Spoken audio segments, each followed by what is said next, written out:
سلام درنو لیدونکو ستړي مشي په افغانستان کې د ملګرو ملتونو د ماشومانو ملاتړ ادارې یونیسف نوي استازي فرحان عقیزه وایي چې د افغانستان په ښوونځیو کې لا زیاتو نجونو ته اړتیا ده.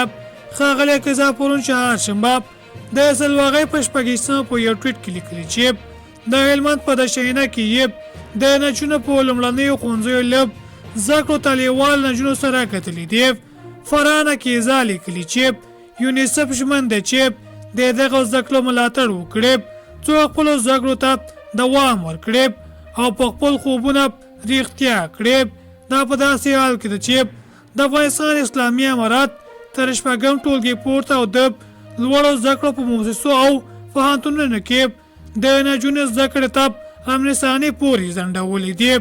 د نجونو او ښځو پر زده کړو د ځنډولو په اړه د اسلامي اماراتو پریکړه پراخ غبرګونونه پارولي دي.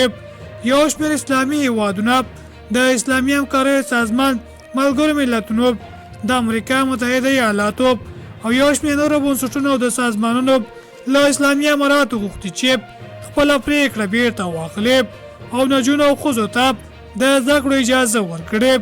د اسلامي اماراتو حکومت پخوا ویلي و چې د نجونو او ښځو د زده کړو لپاره د مناسب چاپیریال پر رامنځته کولو کار کوي، خو د شاوخوا 13 میاشتو په تېرېدو سره لا هم تر شپږم ټولګي پورته د نجونو ښوونځي تړلي پاتې دي.